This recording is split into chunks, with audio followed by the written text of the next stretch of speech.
Good morning students, my name is Deepa Garg, your science subject teacher. Today we learn about chapter 9 जंतुओं में जनन। इसका एक part हम आपको लास्ट टाइम करा चुके हैं। तो आइए स्टूडेंट्स आगे चलते हैं अपने चैप्टर को आगे लेते हुए पेज नंबर 103 पर आ जाइए। आज का हमारा टॉपिक है क्या आपने परख नली के विषय में सुना है। अब परख नली क्या है हमारी? ये परख नली आपने ये सुना होगा टेस्ट ट्यूब। परख नली को कहते हैं टेस्ट ट्यूब का नाम सुना होगा आपने देखा होगा कई बार जहां पर संतान उत्पत्ति नहीं हो पाती है तो उनको आर्टिफिशियल तरीके से संतान उत्पत्ति करने का सौभाग्य मिलता है, जिसको हम कहते हैं IVF यानी इन विट्रो निषेचन, यानी कि शरीर से बाहर कृत्रिम निषेचन को हम कहते हैं IVF। तो इसमें क्या होता है कि युग्मनज जो लगभग 1 सप्ताह तक विकसित किया जाता है, यानी कि बनाया जाता है। तो आइए स्टूडेंट आज हम करते हैं स्टडी कि क्या होती है हमारी टेस्ट ट्यूब। भूजो और पहेली ने अध्यापक ने एक बार कक्षा में बताया था कि कुछ स्त्रियों में अंडवाहिनी अवरुद्ध हो जाती है, जिससे कि उनमें संतान उत्पत्ति की क्षमता नहीं रह पाती है। तो ऐसी स्त्रियां शिशु उत्पन्न करने में असमर्थ हो जाती हैं। तो क्योंकि निषेचन के लिए शुक्राणु मार्ग अवरुद्ध होने के कारण अंडाणु तक नहीं पहुंच पाते हैं।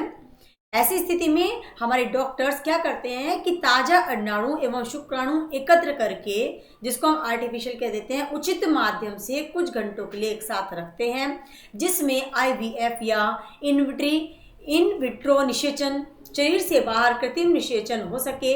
अगर निषेचन हो जाता है तो युग्मनज को लगभग 1 वीक तक विकसित किया जा सकता है, जिसके बाद माता के गर्भाशय में स्थापित किया जाता है और माता के गर्भाशय में पूर्ण विकास एक शिशु के रूप में हो जाता है।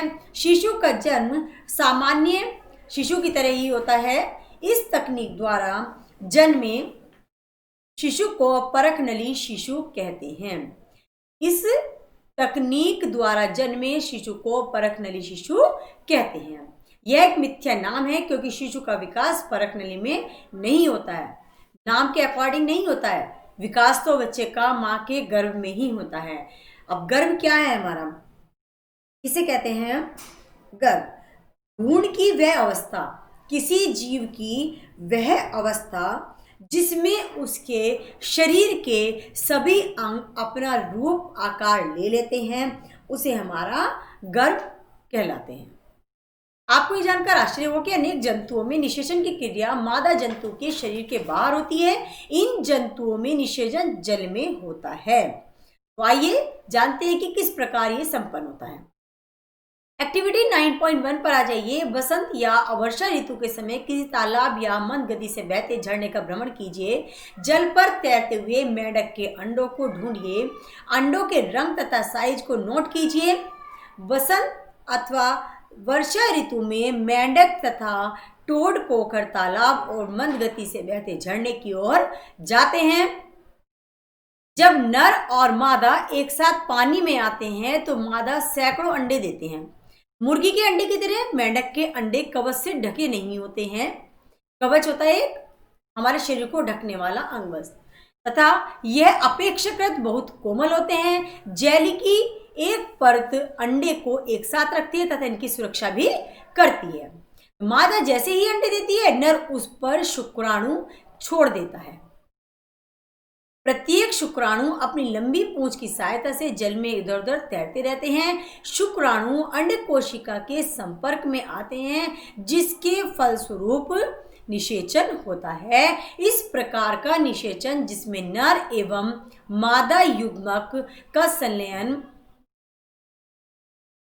मादा के शरीर के बाहर होता है, बाह्य निषेचन कहलाता है। यह मछली, स्टारफिश जैसे जलीय प्राणियों में होता है। मछली और मेंढक एक साथ सैकड़ों अंडे क्यों देते हैं, जबकि मुर्गी एक समय में केवल 1 अंडा ही देती है? देखिए, हम जानते हैं कि ये जंतु सैकड़ों अंडे देते हैं, लाखों शुक्राणु निर्मोचित करते हैं। सारे अंडों का निषेचन नहीं हो पाता कि सभी सक्सेस है, ऐसा तो नहीं हो पाता है। वह नया जीव नहीं बना पाते। इसका कारण यह है कि अंडे एवं शुक्राणु निरंतर जल की गति, वायु एवं वर्षा से प्रभावित होते रहते हैं। तालाब में दूसरे ऐसे जंतु भी होते हैं जो इन अंडों का भोजन करते हैं। इसलिए अंड कोशिकाओं एवं शुक्राणुओं का बड़ी संख्या में उत्पन्न होना आवश्यक होता है ताकि उनमें से कुछ भी निषेचन सुनिश्चित किया जा सके। आप इस चित्र के माध्यम से जान सकते हैं कि किस तरह से एक भ्रूण का विकास होता है।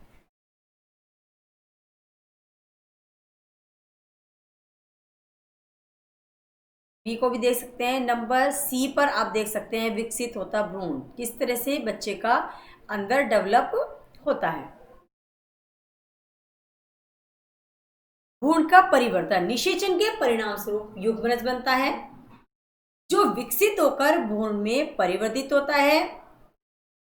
इसके बाद कोशिकाएं समूहीकृत होने लगती है तथा विभिन्न ऊतकों और अंगों में परिवर्तित हो जाती हैं। इस विकसित होती हुई संरचना को हम भ्रूण कहते हैं।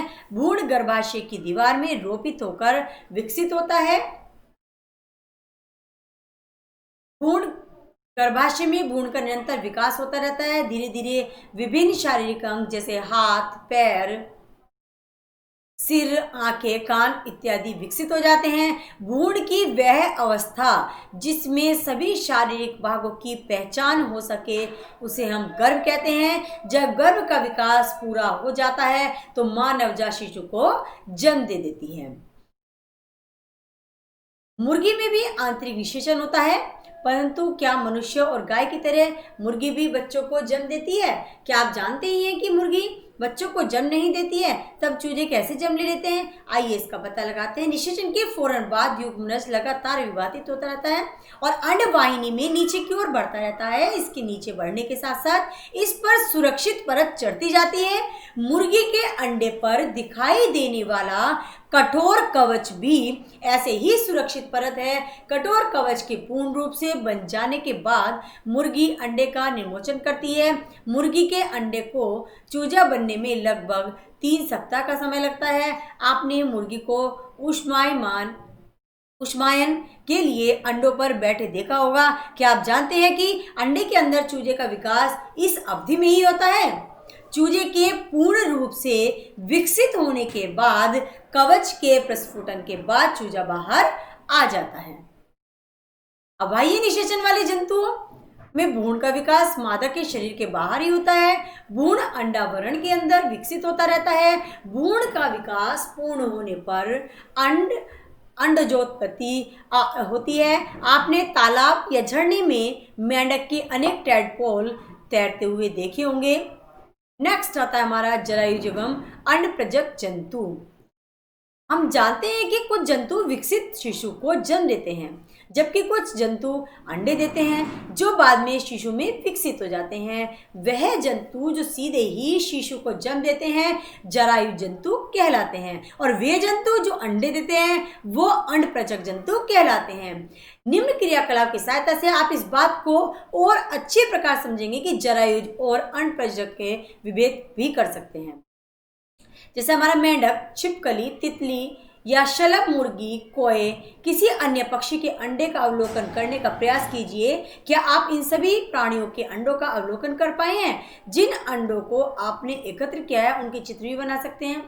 कुछ जंतुओं के अंडों का अवलोकन करना सरल है क्योंकि उनकी मां शरीर के बाहर अंडे देती है, लेकिन आप गाय, कुत्ता अथवा बिल्ली के अंडे एकत्र नहीं कर सकते हैं।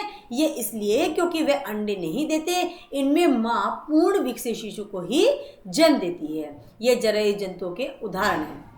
अब आप जरायुज और अंडप्रजक जंतुओं के कुछ अन्य उदाहरण दे सकते हैं। शिशु के वयस, नवजात जन्मे प्राणी अथवा अंडे से प्रस्फुटन से निकले प्राणी जब तक वृद्धि करते हैं